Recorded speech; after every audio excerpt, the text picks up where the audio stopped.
주는 나의 힘이요 주는 나의 힘이요 주는 나의 힘이요 영원히 주를 의지. 이 16장 사사기 16장으로서 이제 삼손 이야기가 끝이 납니다. 그리고 삼손은 이스라엘의 마지막 사사기에 나오는 사사, 12번째 사사가 됩니다. 그래서 사사가 이제 등장해서 백성들을 구원하고 도와주고, 또 이제 평안할 때 백성들이 죄 지으면 또 사사가 등장하고 12명의 사사가 이제 등장하게 되는데요. 그런데 이제 삼손을 통해서 마지막으로 이제 하나님께서 이제 말씀하시는 것이 있습니다. 사사로는 안 된다는 겁니다. 삼손 같은 사사에 부정한 게 뭐가 있겠습니까? 그동안 태어났던 모든 사사 가운데 삼손처럼 강하고 힘이 있고 똑똑하고 낙타뼈 하나로 1000명을 죽이고, 그래서 우리도 마찬가지죠. 이런 능력이 있는 사람이 우리 대통령이 되면 얼마나 좋을까. 모든 문제가 다 해결되고. 그런데 결국 결론은 뭡니까? 삼손은 자기 하나도 관리하지 못하더라. 이게 인간입니다. 그래서 결국은 16장까지 사사 12명의 사사가 나오지만 사사로는 안 된다. 이게 이제 결론입니다. 그러면 뭐가 되는가? 대안이 뭔가 그러면. 그래서 그 대안이 이제 17장부터 나오기 시작하는데요. 두 번째 대안은 제사장들입니다. 그리고 제사장으로 되냐 안 되냐? 안 됩니다. 그럼 그 대안이 뭡니까? 오늘 본문에서 17절, 7절, 6절. 그때 이스라엘에 왕이 없으므로. 대안은 뭐라고요? 왕이라는 거예요. 왕이 없기 때문에 그래서 왕이 있어야 된다. 그럼 이 왕은 어떤 왕입니까? 이스라엘 백성에게 왕이 있어도 해결됐나요? 해결 안 됐죠. 이 왕은 어떤 왕일까요? 바로 예수님을 가리킵니다. 이 왕은 이미 계시는 거죠. 우리 하나님은 이미 통치하러 계시는 거. 그런데 문제는 백성들이 그 하나님을 왕처럼 섬기지 않는다는 거예요. 그래서 하나님이 왕처럼 다스리려고 하더라도 백성이 그 하나님의 통치권을 인정하지 않을 때는 우리 누가 나타나도 안 된다는 거예요. 그걸 이제 사사기는 우리 결론적으로 말씀하고 있습니다. 대안은 없습니다. 대안은 우리가 하나님 앞에 겸손히 나오는 것밖에 없습니다. 다른 데서 대안을 찾을 수가 없다. 그래서 이제 왕이 없기 때문에 어떤 일이 일어나는가? 세 경우가 나오는데요. 왕이 없기 때문에 첫째는 왕이 없어서 어떤 일이 일어나는가 하면 한 가정이 범죄합니다. 그래서 미가라는 사람이 어미의 재산을 훔치죠. 은 1,100을. 근데 이제 어머니가 자기 재산이 없어진 걸 알고 막 저주하는 겁니다. 누가 가져갔는지 저주하게 있을지어다. 막 저주하는 거예요. 그러니까 그 아들이 그걸 듣다가 견딜 수가 없어가지고 어머니에게 고백하는 거예요. 어머, 사실 내가 가져갔다고. 근데 뭐라 이야기하는가 하면요. 2절에 그 어머니에게 이르되 어머니께 은 2,100을 잃어버렸으면 저주하시고 내 귀에도 말씀하셨으니 보소서 그 은이 내게 있나이다. 내가 그것을 취하였다고 이야기하죠. 뻔뻔하죠. 미안한 생각 하나도 없고 내가 훔쳐갔다 이렇게 말하지 않고 내가 그냥 취하였을 뿐이다. 그리고 이제 엄마한테 돌려줍니다.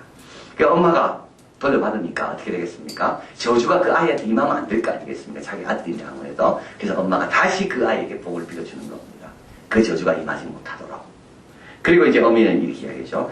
미가가 은 1,100을 그에게 도로 주매 어미가 가로되 내 아들을 위하여 신상을 새기며 신상을 부어 만들 차로 내 손에서 이 은을 여호와께 거룩히 드리노라.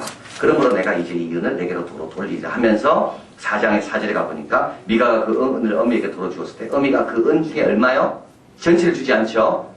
200만 주는 겁니다. 이 엄마도 아주 약한 엄마. 준다 해놓고 돈이 보는 순간 마음이 바뀐 거예요. 5분의 1만 주는 거예요. 가정이 안 되는 거예요. 다 자기 속인에 오덕대로 하는 거예요. 아들도 엄마 물건 훔쳐갔다가 아이고 이러다가 내가 큰일 나겠다 돌려주고, 그리고 미안하다 말도 안 하고, 엄마도 그거 받아가지고 다 준다 했다가 엄마도 약속 안 지키고. 그리고 사실 이 하나님을 이렇게 드리려면 어디로 가져와야 됩니까? 하나님께 드리려면요, 실로로 가져와야 돼요. 실로. 그런데 실로로 가져가면 자기 게 안 되잖아요. 자기 근처에 두고 싶거든요. 그래서 자기 집에 신상을 세우는 거예요. 근데 이 신상을 세운 것 때문에 어떻게 됩니까? 엄청난 범죄가 일어나게 됩니다. 그래서 한 가정에서 이제 이런 일이 일어나게 됩니다. 미가라는 집에서 엄마와 엄마의 돈을 훔쳐가고 돌려주고 엄마는 그걸 가지고 신상을 만들고, 그리고 신상이 있으니까 제사를 지내야 되는데, 그래서 미가는 자기 아들 중에 한 명을 제사장으로 세우고, 이게 오늘 이야기입니다. 그래서 뭐라고요? 6절에 이스라엘이 왕이 없으므로 사람마다 자기 소견에 오른 대로 행하더라. 사람마다 소견에 오른 대로 행하더라. 여러분, 소견은 다 있습니다. 소견 없는 사람 누가 있겠어요? 그런데 소견대로 행하면 안 되는 거예요. 생각하는 거는요, 그래도 안전한 거예요. 생각 속에 있기 때문에. 그러나 이 생각 속에 있는 것이 말로 표현되든지 행동으로 나오기 시작하면 그때는 그건 주워 담을 수가 없는 겁니다. 그래서 여러분, 이 안에 있을 때 그래도 다행인 거예요. 가인이 동생을 죽이고 싶은 마음이 있을 때는 그대로 다행이에요. 없는 것보다, 없는 게 더 낫지만, 있어도 자기 마음속에만 있으면 다행이에요. 그게 하나님께서 이야기하잖아요. 네가 죄를 가고 싶은 마음이 있지만, 그래도 네가 잘 다스려라. 그때까지만 해도 가인은 아직까지 쫓겨나지 않아요. 그런데 결국 마음에 있는 걸 행동해버리잖아요. 그 다음부터 어떻게 됩니까? 돌이킬 수 없게 되는 거예요. 무섭습니다. 그 차이. 생각과 마음속에 있는 거하고요. 그게 내 입 밖으로 나오고 행동으로 나오고 실천으로 변화되는 거하고 그 차이가 엄청납니다. 주워 담을 수가 없어요. 자, 그래서 왕이 없기 때문에 두려움이 없어, 이 사람들은요. 아무도 의식하는 게 없어. 그래서 자기 속이 그냥 옳은 대로 행할 뿐이에요. 아들도 옳은 대로, 엄마도 옳은 대로. 실로까지 가져와야 되는데 귀찮으니까 자기 집에 신상을 세우는 거예요. 드라빔이라는 작은 우상이죠. 집안에 두는 작은 우상. 이거는 가난한 사람들이 하는 겁니다. 이것도 있으면 좋겠다. 자기 마음대로 하는 거예요. 자기가 한 가정의 일입니다. 한 가정이 자기 마음대로 살아요. 자기 마음대로. 7절에 넘어오면 유다 가족에 속한 유다 베들레헴의 한 소년이 있습니다. 그는 레위인으로 거기 우거하였습니다. 8절에 이 사람이 거할 것을 찾고자 하여 그 성을 유다 베들레헴 떠납니다. 행하다가 에브라임 산지 미가집까지 옵니다. 멀리 남쪽에서 북쪽까지. 미가가 그에게 묻되 어디서부터 오느냐? 그가 이르되 나는 유다 베들레헴 레위인이로 거기 거할 곳을 찾으러 가노라. 미가가 그에게 이르되 나와 내와 함께 거하여 나를 위하여 아비와 제사장이 되라. 아, 너 레위인인가? 그러면 우리 집 제사장이 되면 좋겠다. 그러니까 레위인들이 또 레위인 이 사람이 소년이 얼마나 좋습니까? 은열, 의복 한 벌, 식물을 해마다 준다 하니까. 유다 베들레헴 있을 때 배가 너무 고파가지고 너무 힘들었는데 여기 오니까 이 집에서 나를 이렇게 대우해 주니까 그래서 이 사람은 뭐가 되는가 하면요, 11절 같이 읽을까요? 레위인이 그 사람과 함께 가기를 만족하여 여겼으니 이는 그 소년이 미가의 아들 중에 하나같이 됩니다. 12절 미가가 레위인을 거룩히 구별하며 소년이 미가의 제사장이 되어 그 집에 거합니다. 누구의 제사장? 미가의 제사장. 말이 됩니까? 이스라엘의 제사장이 되든지 하나님의 제사장이 되야지요. 근데 이 사람은요, 이 소년이라 되어 있습니다. 그래서 원래 제사장이 될 나이가 아직 안 된 거죠. 30이 돼야 되거든요. 그리고 또 이 사람은 레위인입니다. 레위인은 제사장이 안 됩니다. 아론의 자손만 되지. 그런데 여러분 뒤에 한번 가보면 30절에 가볼까요? 단 자손이 자기를 18장 30절 18장입니다. 단 자손이 자기를 위하여 그 새긴 신상을 세웠고 이 사람 이름이 나옵니다. 누구죠? 모세의 손자 게르손의 아들 요나단이. 자기 할아버지 모세는 그렇게 훌륭한 분인데 그 손자 이 요나단은 어떻다고요? 아무 집에나 들어가서 자기 대접 잘해준다고 그 집의 제사장이 되는 거예요. 근데 이 사람이 나중에 뭐가 되는가 하면 다한 지파의 제사장이 돼요. 그리고 다한 지파는 라이스라는 곳을 점령하고 거기에 이곳이 하나님 섬기는 제단이라고 만들게 되고 그 만드는 곳에 누구를 제사장으로 세워요? 이 요나단을 세우는 거예요. 자기 할아버지는 율법을 세우고 하나님 명령대로 우상을 만들지 말라는 그 말씀을 대언해줬는데 그 손자는 지금 이러고 앉아있는 거예요. 왕이 없으므로 사람마다 자기 소견에 오는 대로 해요.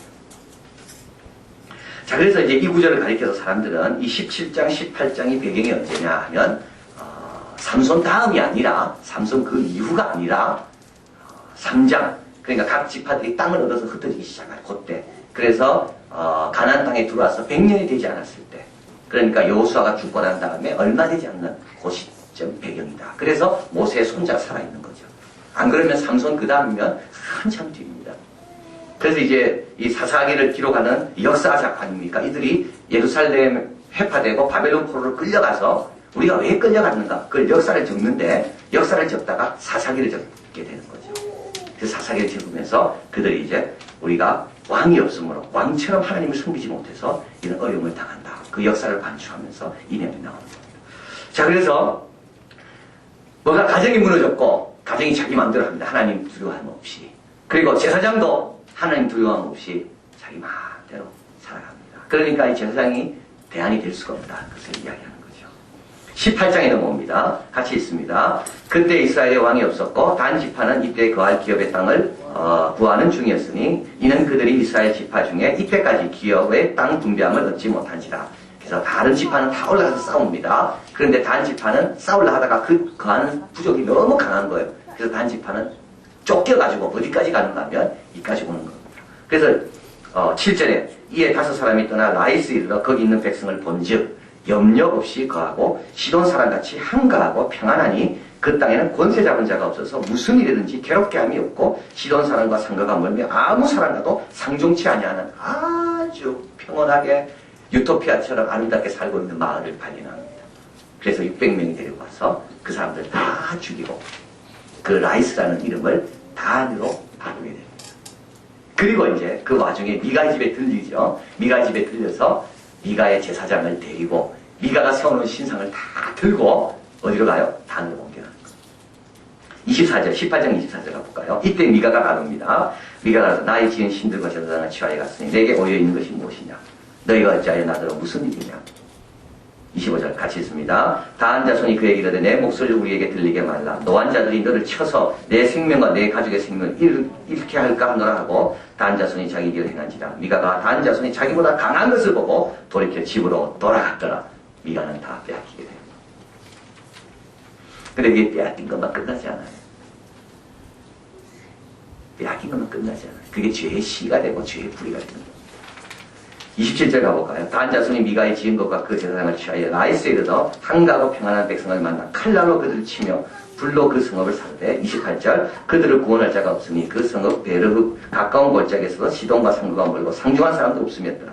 다한 자손이 이 성읍을 중건하고 거기 가며 이스라엘의 소생 그 조상 단의 이름을 따라 그 성읍을 단이라 하니라. 그 성읍의 본 이름은 라이스라.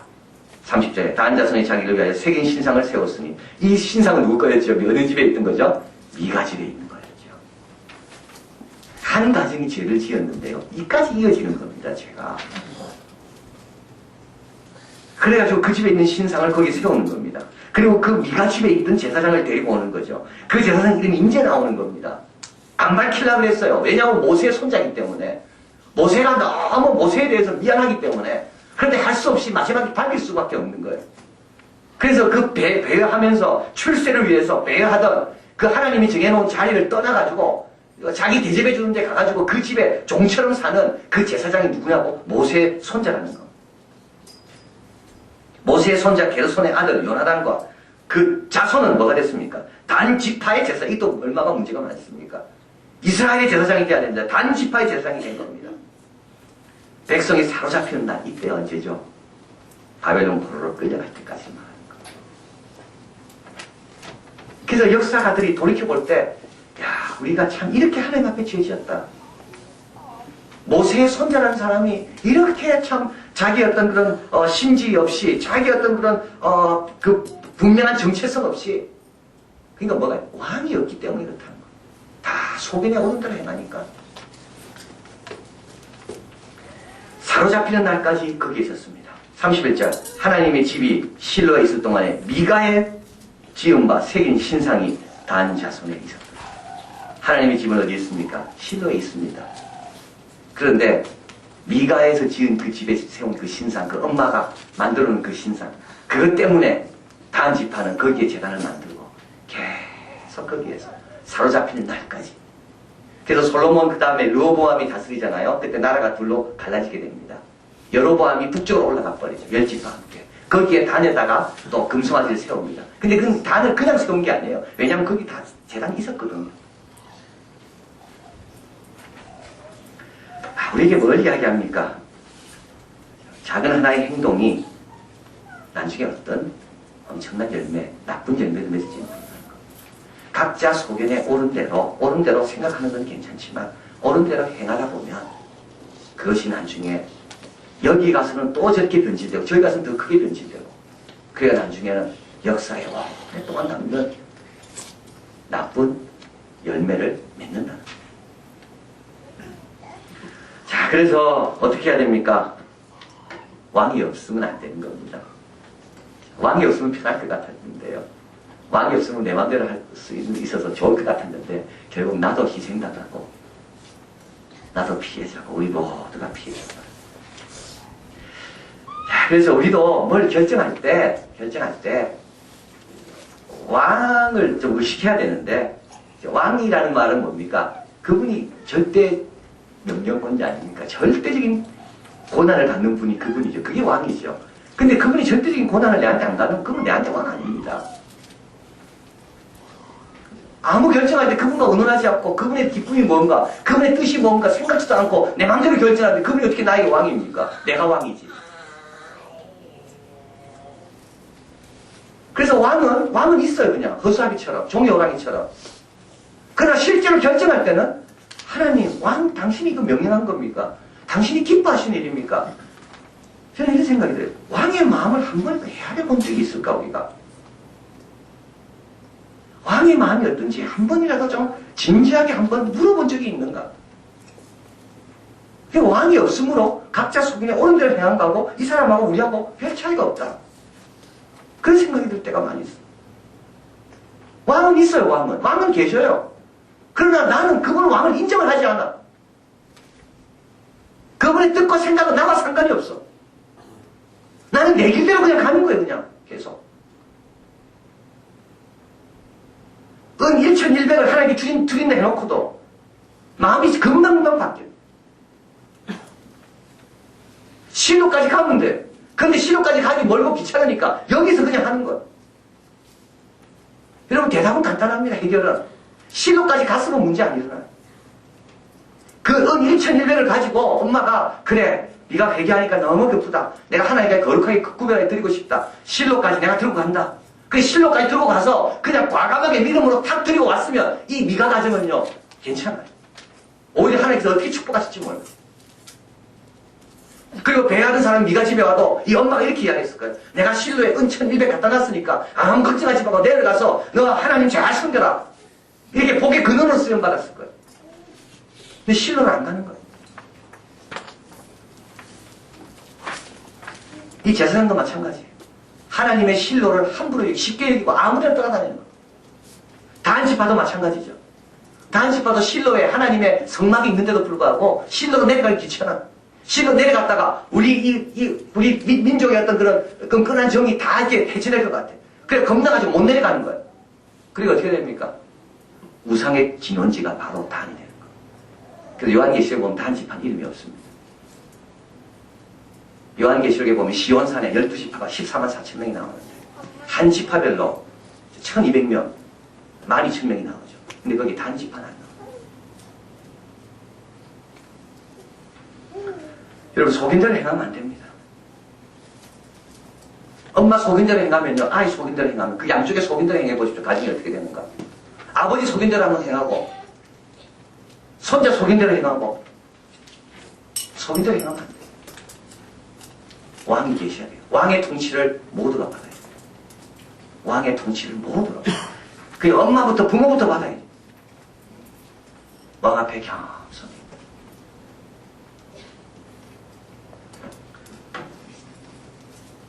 (1945년 8월 6일입니다) 우리 이제 아이들이 내일 일본으로 갔는데요. 미국은 아직 한 번도 실험해보지 않은 우라늄 폭탄 하나를 히로시마에 떨어뜨렸습니다. 히로시마는 일본에서 8번째로 큰 도시였습니다. 그리고 히로시마는 너무 아름다운 도시였다고. 거기에 육군 제2군 사령부 1번열 그리고 중요한 항만 시설이 있었고 원자폭탄이 떨어지기 전에 이틀 전에 72만 장의 전단지가 배포됐습니다. 이제 원자폭탄이 떨어진다. 피해라. 그런데 아무도 주의하지 않아요. 72만 장을 뿌려도 아무도 신경 쓰지 않아요. 24만 명 인구 중에 첫날 떨어지는 그때 10만 명이 죽고 그 다음에 또 10만 명이 죽고 일본 정부는 항의했습니다. 이 비인도적인 이 원자폭탄을 우리한테 던질 수 있는가? 미국 사람 너무 나쁘다. 그런데요, 요때 일본 사람들이 뭐 한지 아십니까? 학자들을 불러가지고 똑같은 원자폭탄을 6개월 내로 만들어라. 참, 일본 사람. 그래서 2차 대전이 끝난 다음에 일본 군들이 포로를 다스렸던 포로 수용소를 가고 깜짝 놀랐다 그러고, 독일 사람들이 나치들이 유태인들을 학살한 거 못지않게 일본 사람들이 동남아시아와 중국 같은 데서 많은 무관 시민들, 군인들을 그렇게 학살했다. 그런데 일본은 참 다행인 게 2차 대전이 끝난 다음에요, 중국과 소련이 공산화가 강하게 되면서 미국이 일본을 사용할 수밖에 없게 된 거예요. 그래서 사실 그렇게 넘어간 거예요. 왜냐하면 일본을 미국의 우방으로 만들어가지고 지켜야 되니까. 근데 일본이 히로시마에 원자폭탄이 터지고 나서 항의했습니다. 그러고 나서 원자폭탄 만들려고 계획 세운 거예요. 8월 9일날 두 번째 폭탄이 나가사키에 떨어졌습니다. 이날 7만 4천 명이 죽었습니다. 두 번째 폭탄이 딱 떨어지니까 일본 사람들이 어떻게 생각했냐, 천황도 와, 미국이 원자폭탄 많이 갖고 있는 모양이다. 근데 사실 남은 건 2개밖에 없었다. 이러다가 일본이 완전히 다 초토화되겠다. 그래서 이제 천황이 이제 항복하기로 결심을 했습니다. 그런데 14일이죠. 14일, 8월 14일. 천황의 녹음을 제거하기 위해 육군 장교들이 황궁의 난입에 들어갔고요. 총리와 국내청 장관의 저택에 불을 질렀지만 천황의 메시지가 방송되는 것을 막지 못했다 합니다. 그래서 이들은 황궁에서 활복 자살해서 죽습니다. 거기서. 그러니까 일본 그 군사들이 얼마나 끝까지 하여튼 싸우려고. 정범 용의자였던 고노 후미마노 전임 총리는 스스로 목숨을 끊게 되는데 이때 다음 구절에 밑줄을 그어놨다고 합니다. 세상이 내게 끔찍한 짓을 저지른 만큼 나는 나에게 더 끔찍한 짓을 저질렀다. 세상이 나에게 한 게 아니라 사실 내가 나에게 한 것.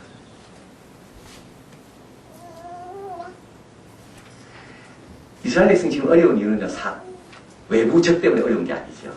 외부적 없습니다, 지금. 외부적이 와 이스라엘 백성이 괴롭힌 적이 없어요, 지금. 자기를 괴롭히는 자기. 언제? 스스로 옳은 대로, 자기 옳은 소견대로 해봐요.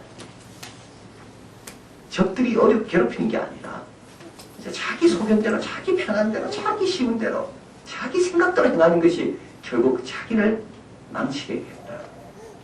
시편 2편 같이 읽습니다. 그런즉 군왕들아 너희는 지혜를 얻으며 세상의 관원들아 교훈을 받을지어다. 여호와를 경외함으로 섬기며 떨며 즐거워할지어다. 그 아들에게 입맞추라. 그렇지 않으면 진노하심이 너희가 길에서 망하리니 그 진노가 급하심이라. 여호와를 의지하는 자는 다 복이 있도다. 홍해를 어떻게 건넜습니까? 여리고가 언제 무너졌나요? 여호와를 의지하는 길에 무너지고 건넙니다.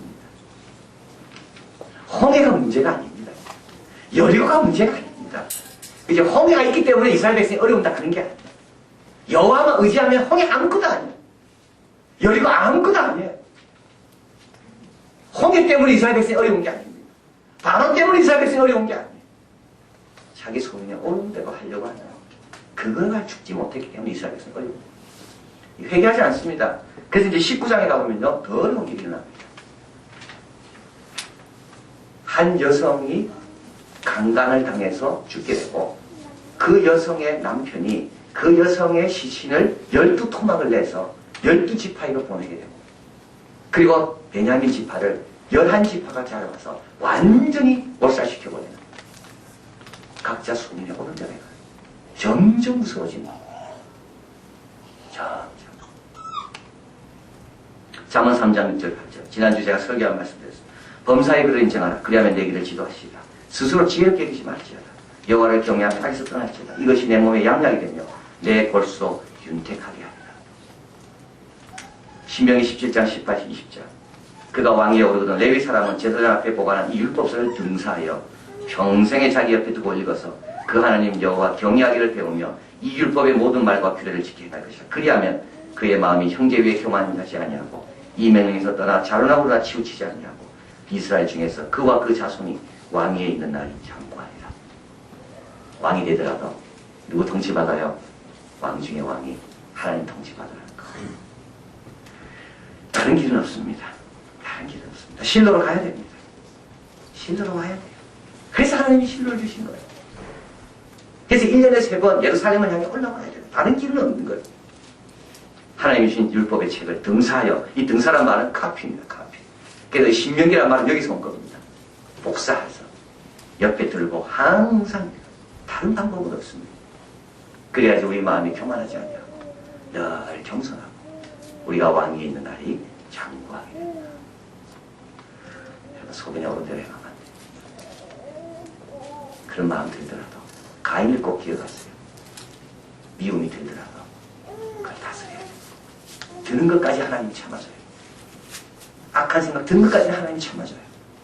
그러나 그걸 발설하고 그걸 실천하는 그 죄, 그 뻔뻔함, 그 하나님 경외함 없어. 그거에 대해서는 하나님 용납하지 않습니다. 그건 우리 하나님 두려움이 참아야 돼요. 기도하시겠습니다.